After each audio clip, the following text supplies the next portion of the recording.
Greetings to everybody who's able to see and hear me. My name is Reverend Dr. Brian James Shanley. I'm the senior pastor of Sovereign Grace Missionary Baptist Church in Minneapolis, Minnesota. I'm the author of Manhattan Massacre and the forthcoming The Church Militant. I am the direct student of Dr. Robert Morey, who was the author of The Trinity, Evidence and Issues and was the author of Islamic Invasion, who himself was the direct student of Walter Martin, author of Kingdom of the Cults. And today I'm coming to you creating a new playlist on my YouTube channel, which is going to function as an audiobook. It's an audiobook of someone else's work, but I think it's a critical thing that everybody should have read. It's been in publication, kind of off the radar. You haven't heard about it, and none of the corporations that own the publishing houses would ever push it to any prominence to where you would have heard of it. You know what I mean? If anything, there would be an attempt to suppress and bury it. But it's something that you should have read. When I was a kid, and I made the declaration, I've done my homework, or I've researched this issue thoroughly. What that meant was my mother drove me to the library on a Saturday, and I packed a lunch. And I was there from opening to closing, and using an old school card catalog where you had to flip through the cards and then find in the Dewey Decimal System all of the books on a particular subject. And you're not going to be able to read every single one of them, but you can skim all of them and get the gist of what it's saying. And in that one sitting, you can learn a great deal. And as you're taking notes and you're laboring at the issue, and let's say it's a subject where this scholar thinks A, this scholar thinks B, this scholar thinks C, this scholar thinks D. You're taking all of these views into consideration, the arguments for them, the arguments against them that are raised by people, but you're struggling against an issue, trying to make your position your own. And if you do this more than one time, then you can read the full books, or you can check them out and come back another time. But the point is, when I said I did my homework on a subject, it meant that I had read or at least skimmed the primary source reference works of the scholars in that field who systematized it, who defined it. And after considering all the evidence on every side, I have arrived at an educated opinion. And here it is, the results of my labor on this subject. That's what it meant in the 1980s. Today, when someone says, I've done my homework, I've researched some stuff, that means I got on a computer and I Googled some crap. Or I went to Facebook and I saw all the memes that were about this subject. So your little one-liners, your little sound bites that you hear on, what is the Chinese spyware thing, the TikTok or whatever, you think that you're educated on a subject when all you've ever done is heard your presuppositions and your prejudices talked back to you. And you could always tell when you're dealing with a young person, or even I hate to say it, an older person now, who's just lazy thinker, or an undisciplined thinker. They'll have a conversation and they will loudly bark the talking points that have been given to them by the various stimuli. Once those are spent, like a fighter who's busted out all of their best punches, then you begin the conversation because you're actually educated on the issue. They have nothing left, and all they can do is call you a bunch of names. And they think them calling you names or them yelling over you, they think that's a fact-based argument, but really it just shows that they're an idiot. You're like, okay, how did these people become so stupid? Well, that's becoming the majority view of many of our people in our culture nowadays, in our society, and I think it goes back to people are not reading. When I was a young father and I was talking to my daughter, Gabrielle, I said, it's important that you know how to read. And she said, why? And I said, because then no one can ever lie to you. She was born in 1998. So I always knew that knowledge is power. Knowledge comes from reading the sources and getting the information.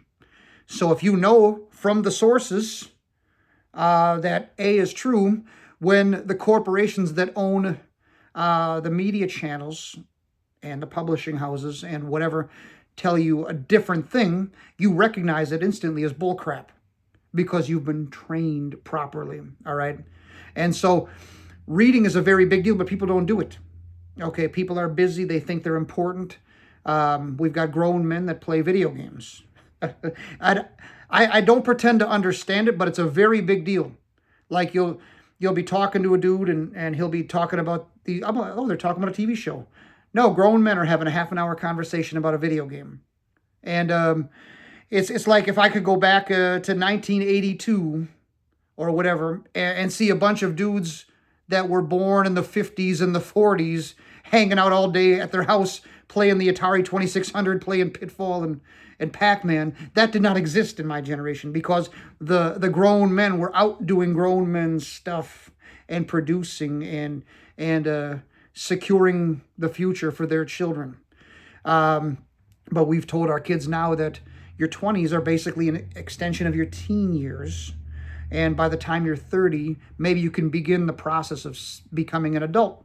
Well, by then, so many childish behaviors are ingrained that you're just damaged to all hell. That's not an accident, by the way. But so people are not reading for various reasons. If you're paying rent, cooking dinner, going to basketball games with your kids, doctor appointments with your kids, commuting to and from an 8 to 5, and all of the hell that comes through it. At the end of the day, when the kids are in bed and you finally have a chance to put your feet up, have a cocktail in your hand, do you really feel like laboring at a very heavy subject, intellectually reading? Probably not. You just want to watch some mindless television and let it drain you.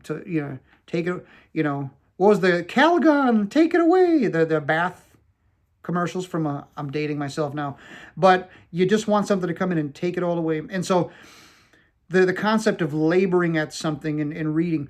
Also, when I was a kid, the adult men had a study. Okay, it was that room that was like an office, but you read. Today, they don't have a study. They have a man cave.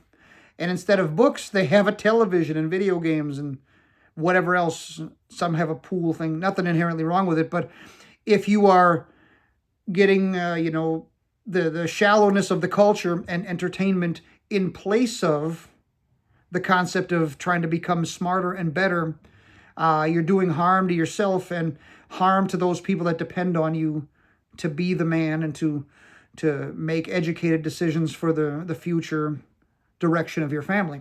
So in any event, people are not reading. And sometimes there's people who, they don't have time or whatever. There's people who can't read. I've met grown men that can't read. They could build a house and all of the higher mathematics that come with every single angle and every single room of a house and making it balanced. They're brilliant people, but for some reason, reading is just not their area. Some people, to get information to the brain, you can take it in with the eyes, but sometimes you take it in with the ears, and it just works out better, right? So I figure while you're doing dishes, while you're driving your car, or whatever you're doing, at the same time, you could be taking in a book with raw, tangible, brute facts and deep knowledge that you'll store it in the subconscious, in the back of your brain, right? But at some point in a dialogue with another person, it's going to come to the forefront. Hey, I've read something about that subject. Let me add something to it, or allow me to retort, allow me to provide a response to what you've just said, because I can tell you're quoting the television. Let me come with the actual facts, right? And so right now, as a business owner and a clergyman and a father and a grandpa, and the many hats that I wear, I could be doing anything with the time that I'm doing, but I decided to provide this service to you, take time out of my life, because I just feel it's important. And when you go looking for the audiobooks, you used to be able to buy CDs and pop them in, but you would always own a hard copy. Now they want you to have some kind of app or whatever. The difference is, one day when a book is declared too illegal, too controversial, they can go into your app on your celly or your computer and they can delete it, and you'll never have the hard copy. The hard copy means you physically own it and it's in your possession, and no one can take it from you unless they kick in your door. All right? When they censor speech on the internet, I always equate that to basically an electronical book burning. So I'm going to read you a book. Again, the author, if he's out there and hears it and says, "You're putting my intellectual property out there for free and I'm really upset," I will respect that author and take it down.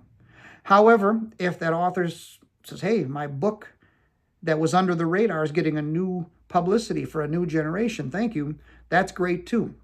But either way, you will search in vain for an audiobook version of this, and it will not exist, And so I'm going to read it. When you think of literary classics that someone should have read in high school, so you get to college and the professor's assuming you've already read certain stuff, you're already prepared to walk into my class, prerequisite stuff, right? The Department of Education, which trickles down like Vatican City to the local churches, trickles down to the local schools what the agenda needs to be. They define and they determine what literary classics you should have read, right? But I do testify that the best stuff that's out there that will help you the most is stuff that's independent of their control, all right? And you can call it alternative, you can call it underground, you can call it whatever you want. But again, the concept of, "I heard what you said and I Googled it," and that's a world-class idiot, all right? If Google made people stupid, now AI has come onto the scene and it's making people mega retarded. So nobody thinks through anything anymore because they have the attention span of a goldfish, right? And when it comes to actually, doing the discipline necessary to get to the end result in anything, losing some weight, whatever it is, getting to a promotion in your job, everybody wants to be at the end result, but nobody wants to put in the work necessary to arrive there. And that's not how things are done. If you want to arrive at D, you got to go from A to B to C to get there. And if you want to be at a different place in terms of your knowledge and your ability to make informed and moral and right choices, educated decisions about what you're going to believe and how you're going to live, you're going to have to do some work. But I'm going to take a little bit off of your plate in the sense that you're not going to have to go blind staring at a book. You're going to hear me flow. And I want you to understand, Google is not an encyclopedia set. It's not scripture. It did not come from Mount Sinai. Google is a corporation. Okay? And so they're not in the education business. They're in the indoctrination business. So let's say I want information about stubbing my pinky toe. I'm going to Google stubbing my pinky toe. Let's say there's 20 million articles that have been written down through the centuries on this subject. Yet the top 10 show up in front of you. Well, okay, mathematically, who's the determiner and the definer of which 10 become visible to you immediately? Well, it's the person that wants to control what you see first, or if you get to see something at all, right? Because for every article they put in front of you, there's probably a million that they make sure you never see. And so under the guise of, "I'm researching something," you're being told what to believe inside of a closed system because the number of choices and options available to you are controlled by a corporation. Okay, so when someone says, "I Googled some stuff," and they're trying to say, "My Google search is equivalent to your labor in the field," and you're too stupid to breathe. I want to see you tie your own shoes, even. You know what I mean? But that's the majority of the culture nowadays. "I went on the internet and I found this." Wow. Well, what about the primary source reference works? What about readings, a few pages of discussion on multiple sides of the issue? You haven't. But you want to flap your lips and have people receive you as an expert on the subject because you've Googled something. It doesn't make sense and it's wrong. Do you hear what I'm saying? So we're going to read. All right. And the book that we're going to start with, it's not, whatever. It's not Pinocchio. It's not, anything by Charles Dickens or something. It is called Hope of the Wicked, The Master Plan to Rule the World by Ted Flynn. Okay, this was a magnum opus that follows 25 years of research, painstaking research before there was an internet. We're talking research probably began in the 70s. The pen maybe hit the paper in the 80s in terms of, the rough outline. In the 1990s, the book was coming to life. It was constructed by 1999. It was published in 2000. And I always, whenever I ask people, what do you think of Hope of the Wicked? Not only have they not read it, but many have never heard of it. I'm like, how can you say you have a complete library? How can you say you know anything when you haven't even read Hope of the Wicked? And I realized that there was probably a very deliberate attempt to make sure you never heard of this. All right? But you got to keep in mind, if the finished product was done in 1999 and it's published in 2000, we're talking pre-9/11. We're talking the 1990s when everyone was watching Friends and Buffy the Vampire Slayer. They were watching Bill Clinton. They were watching Michael Jordan win world championships. They were watching O.J. Simpson. They were listening to, whatever was on the radio, Whitney Houston and stuff. And they weren't paying attention that behind the scenes, there were real and deliberate moves being made every day by very powerful people against the very existence of the freedoms that you enjoy, both in deed in your daily life as well as your thoughts and your speech. People were making powerful moves. I'm going to start in this sitting by reading the back cover to you. Yes, my eyes are beautiful and blue. Do you love them? Okay. It starts off with a quote from Dave Rockefeller, 1991. What were you doing in 1991? All right. Enjoying whatever was going on, the Gulf War and all that crap, right? At a meeting of the Bilderberg Corporation. If you know that term, then you're at least a little enlightened. If you've never heard that term, you need some help, and we're going to get you there. Here's Dave Rockefeller in 1991 at a meeting. Quote, "We are grateful to the Washington Post, the New York Times, Time Magazine, and other great publications whose directors have attended our meetings and respected their promise of discretion for almost 40 years. It would have been impossible for us to develop our plan for the world if we'd been subject to the bright lights of publicity during those years. But the world is now more sophisticated and prepared to march towards a world government, The supranational sovereignty of an intellectual elite and world bankers is surely preferable to the national auto-determination practiced in past centuries." Close quote. Is there a conspiracy to rule the world? What is the utopian dream of the United Nations? What power is behind the CFR, TC, and FEMA? What is the Federal Reserve and who owns it? What is the role of chaos in ushering in a new world order?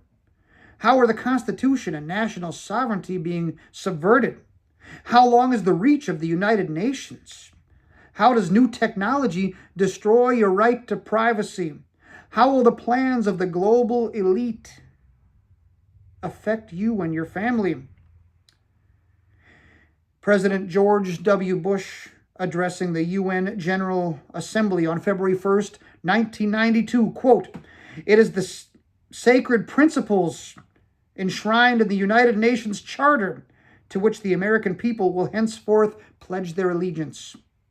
That's George Bush speaking on your behalf to the rest of the world. This is Brzezinski, all right? Brzezinski, National Security Advisor to President Jimmy Carter. Quote, this regionalization,